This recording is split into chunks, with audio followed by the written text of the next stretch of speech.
Estamos de regreso en el mundo ahora de France 24. Yo soy Elena Lozano y estos son los titulares de la jornada. Rusia en el centro del debate europeo. Mientras la OTAN dice haber logrado compromisos por $4.000 millones para proporcionar armas a Ucrania, la Unión Europea acuerda prohibir las importaciones de gas ruso para 2027, al tiempo que mantiene sobre la mesa el uso de activos rusos para financiar a Kiev. Funcionarios civiles de Líbano e Israel se reunieron por primera vez en casi 4 décadas y lo hicieron con el objetivo de intentar ampliar los canales de cooperación. Allí se abordó el cese el fuego pactado en noviembre con Hezbollah y que ha sido reiteradamente violado por Tel Aviv. Las inundaciones en el sur y sureste asiático ya han cobrado la vida de más de 1.400 personas, mientras las autoridades de Sri Lanka y la isla indonesia de Sumatra luchan contra el reloj para buscar a los desaparecidos y llegar hasta los damnificados desesperados por recibir ayuda. En el contexto, revisamos las implicaciones de las medidas migratorias ordenadas por el gobierno del presidente estadounidense Donald Trump de suspender las solicitudes de residencia y de ciudadanía presentadas por natales de 19 países. ¿A quiénes afecta y cuál es el panorama? Enseguida lo vemos con él, María Angulo.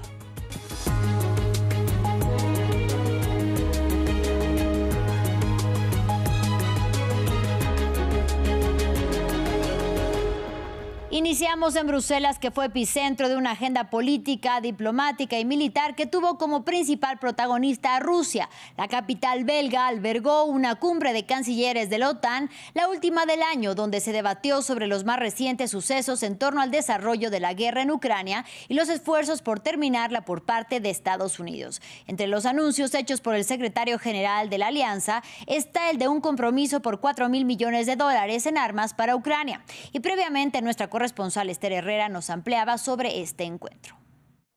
Buenas tardes. Última reunión de cancilleres de la OTAN de este año, en medio de las conversaciones de paz, en que los ministros han insistido en que Ucrania debe tener, a pesar de las conversaciones, ahora mismo la posición más fuerte posible en el terreno, más aún cuando Rusia está atacando con más dureza, si cabe, el territorio ucraniano. Por ello, la gran mayoría de países de la OTAN se han comprometido a seguir ayudando a Ucrania. En total son 2/3 de los países, ha asegurado el secretario general de la OTAN, Mark Rutte, que ya han asegurado $4.000 millones.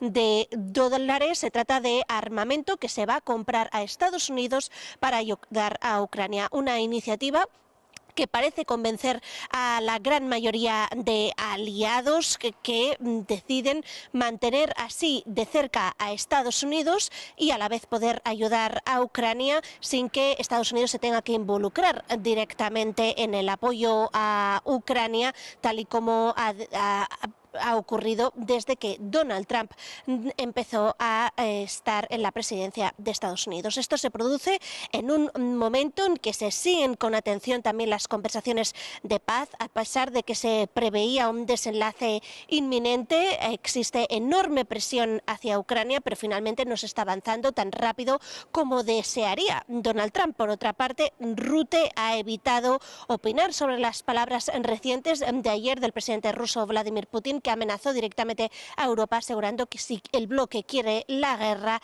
Rusia está lista. Rutte sí que ha asegurado que las actuaciones de Rusia contra la alianza son cada vez más temerarias, con cada vez más sabotajes, con incursiones de drones en territorio aliado, que en este caso la alianza va a estar dispuesta a responder si hace falta.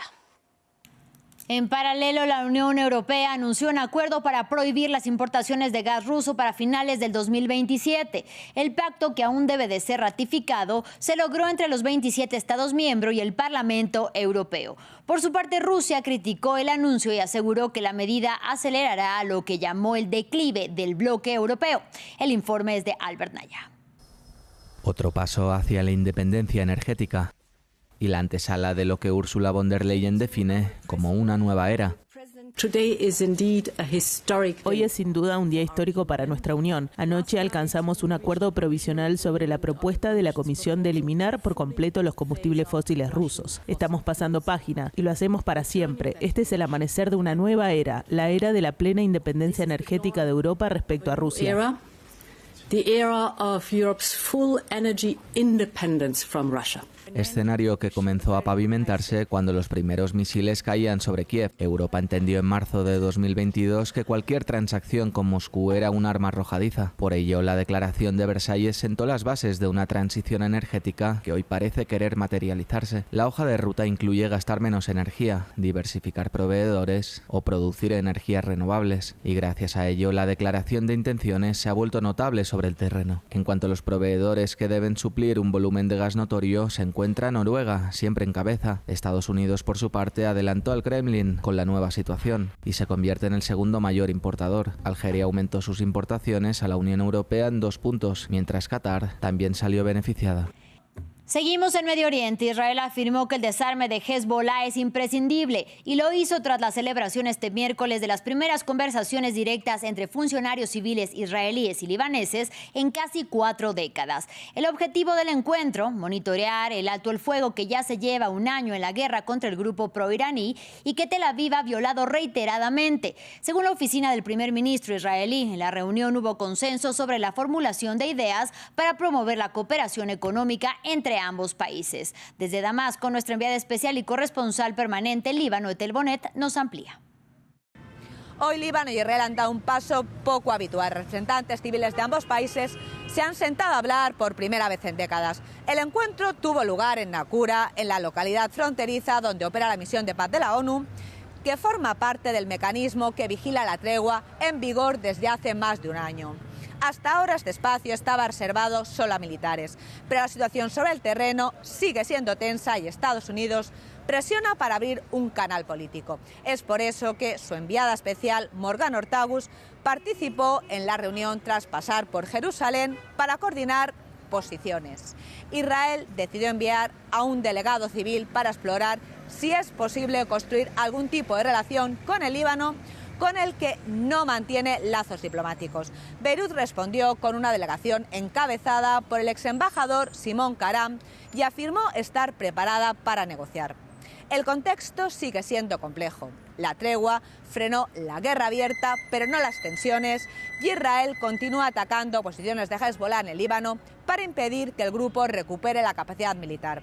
El ejército libanés tiene el encargo de desmantelar la infraestructura de Hezbollah en el sur antes de fin de año, aunque Israel sostiene que los avances son insuficientes y avisa de una posible escalada. Con este escenario, la reunión no resuelve las diferencias, pero abre una pequeña ventana de diálogo. En una región donde casi todo se mueve en clave de confrontación, que ambos países acepten hablar ya es un hecho significativo. Ahora vamos a Asia. Las lluvias torrenciales que provocaron graves inundaciones en el sur y sudeste del continente ya han cobrado la vida de más de 1.400 personas y casi 1 millar permanecen desaparecidas. Mientras continúa el temporal, las autoridades de Sri Lanka y la isla indonesia de Sumatra luchan contra reloj para llevar hasta los damnificados ayuda que desesperadamente esperan recibir y localizar también a los desaparecidos. Aquí los detalles. Equipos de rescate en Sumatra excavan en el barro espeso, descubriendo casas y cadáveres. Las inundaciones sumergieron gran parte de la isla indonesia. Residentes relatan que se aferraron a árboles y techos para escapar de las lluvias torrenciales y los deslizamientos de tierra. Cuando mi hijo y yo salimos de casa, corrimos unos 10 metros y enseguida oscureció. Entonces me subí a un árbol. Logré tomar la mano de mi hijo, pero un objeto pasó cerca y nos golpeó. Lo abracé fuerte. Pensé, aunque esto sea la muerte, lo acepto. Indonesia ha sido la más afectada por las inundaciones que han devastado el sur y el sudeste asiático, con más de 1,5 millones de desplazados y cientos de muertos. Muchos residentes afirman que la deforestación ilegal ha agravado los efectos de las fuertes lluvias.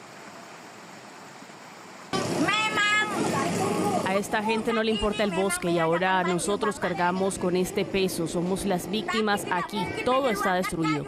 En Sri Lanka las inundaciones están retrocediendo, pero el país, que se está recuperando de una crisis económica, tiene menos recursos que sus vecinos para responder a la destrucción. En preparación para las lluvias, este reparador de 71 años trasladó sus productos al segundo piso de su taller, pero no fue suficiente. Calcula que perdió más de $20.000 en el desastre.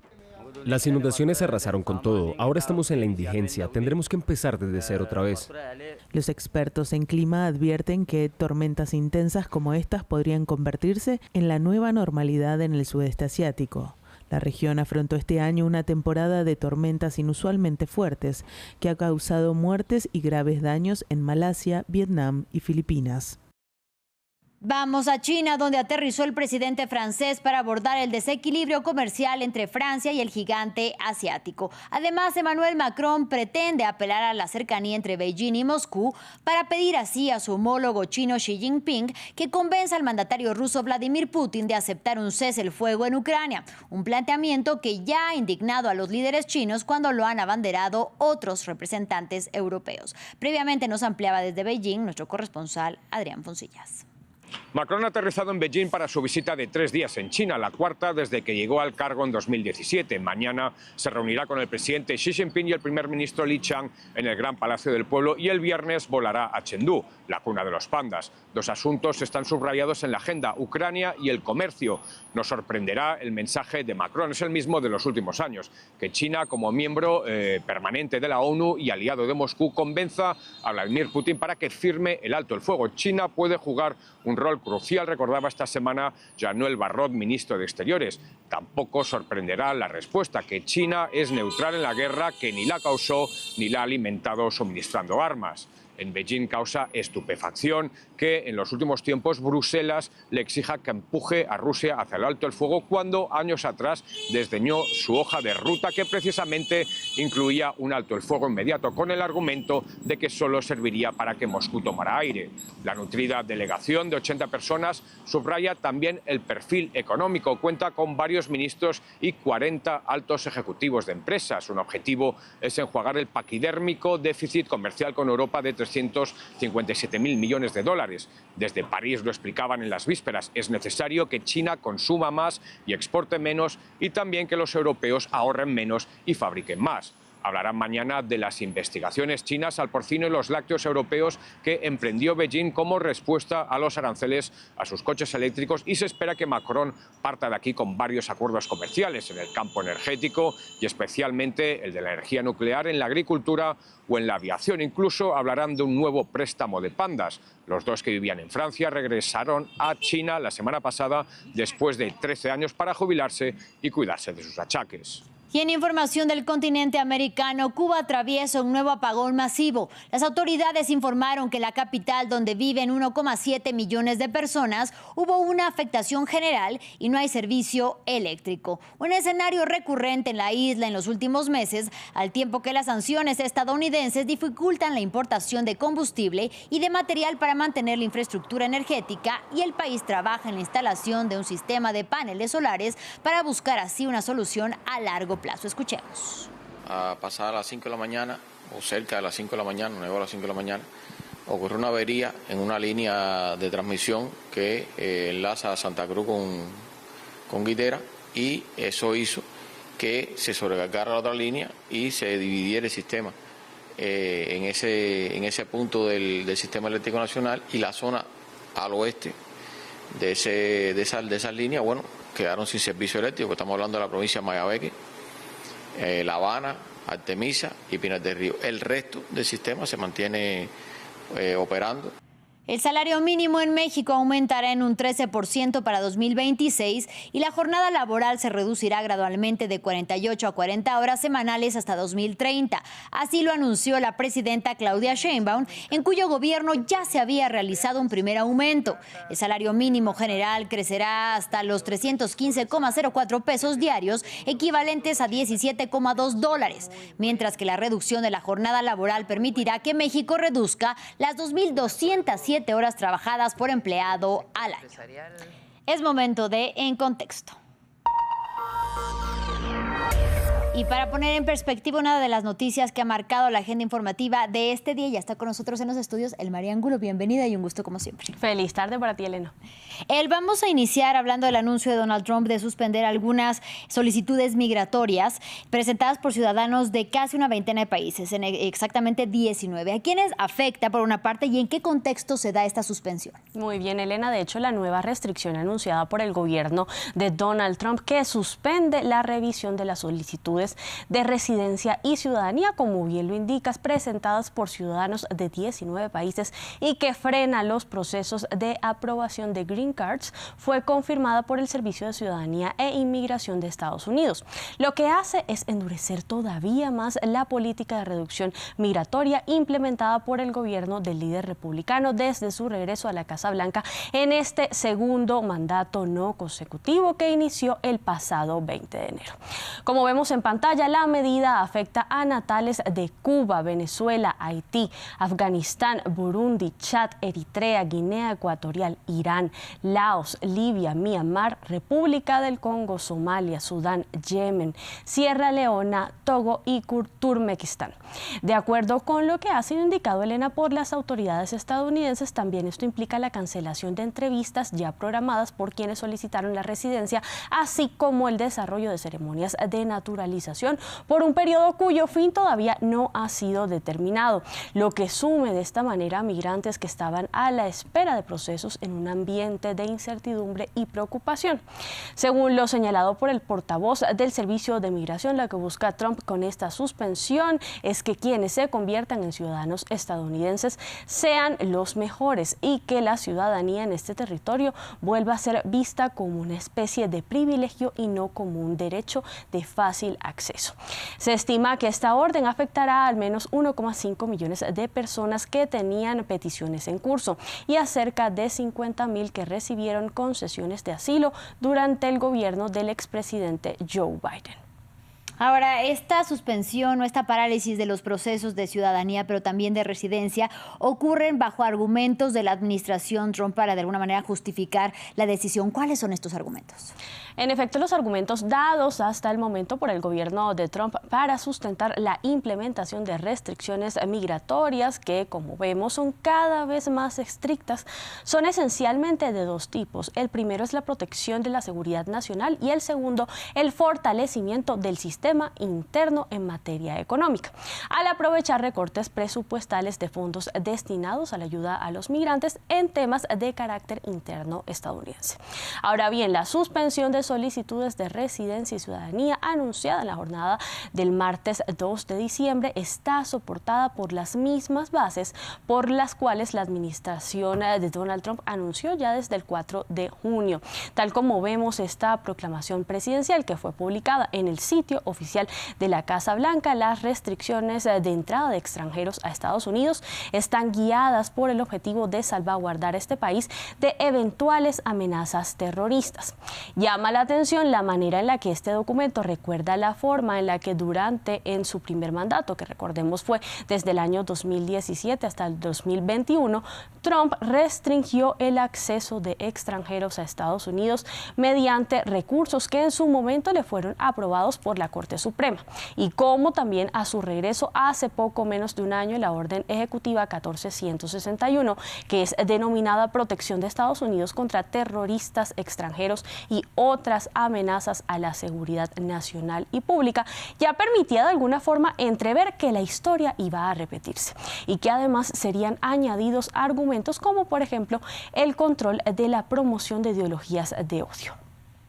Bueno, y esta orden se suma a otras medidas migratorias de la administración de Donald Trump, como por ejemplo, María, la de las redadas. En Nueva Orleans, en el estado de Luisiana, el día de hoy entró en vigor esta llamada Operación Catahoula Crunch. ¿De qué se trata? Así es, Elena, como bien lo indicas, la llamada Operación Catahoula Crunch, que empieza este miércoles, como bien lo mencionabas, en Nueva Orleans y que fue autorizada, de hecho, por el Departamento de Seguridad Nacional de Estados Unidos como parte de los operativos de control migratorio implementados asentados en puntos del país que son considerados por la administración Trump como oasis o bastiones demócratas, como por ejemplo Los Ángeles y Chicago, hasta los cuales se desplazan en mayor proporción las comunidades migrantes en busca de legislaciones locales que favorezcan los procesos de petición de asilo. Comprende el desarrollo de redadas en las que los agentes federales desplegados en la zona lo que buscarían sería llevar a cabo labores de detención de migrantes que permanecen ahí de manera irregular o que presenten antecedentes o historiales criminales. De acuerdo con lo que ha sido reportado en las últimas horas por el diario estadounidense The New York Times, ante el inicio de este operativo aún no está claro por cuánto tiempo se extenderán estas labores en ese punto de Luisiana.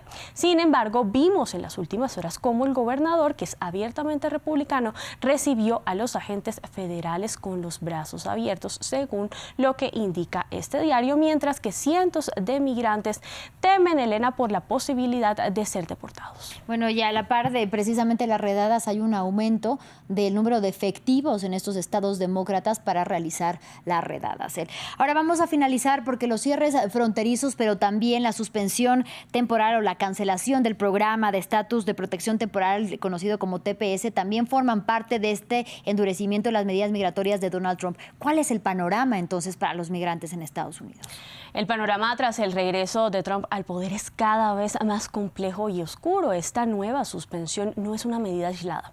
Al cierre de la frontera sur con México también ya había sentado un precedente sobre la política de mano dura de esta administración en lo que respecta al tema de migración. Sin embargo, la cancelación de los beneficios ofrecidos por el programa de estatus de protección temporal TPS, que recordemos fue creado en el año 1990 con el visto bueno del Congreso de Estados Unidos para que personas que huían de naciones afectadas por conflictos y desastres naturales y también de condiciones que dificultaban su regreso, les daba el derecho tanto de vivir como de trabajar en Estados Unidos por un periodo prorrogable. Esto también aumentó la incertidumbre entre los migrantes, al igual que la suspensión de la admisión de refugiados y la reevaluación de los permisos de residencia ya otorgados, así como la reducción de visas no solo de trabajo sino también de estudio y la reciente revisión de los permisos de los ciudadanos afganos que emigraron a Estados Unidos en la llamada era de Joe Biden, luego de que este ataque perpetrado justamente por un afgano contra dos agentes de la Guardia Nacional en Washington reabriera, Elena, este tema y el debate, así que así las cosas habrá que esperar. Claro que sí, El María Angulo, gracias por ponernos en contexto estas decisiones migratorias de Donald Trump. A ti, Elena, por recibirme. Y gracias a ustedes por acompañarnos. Los dejamos con Medio Ambiente porque ya viene María Clara Calle.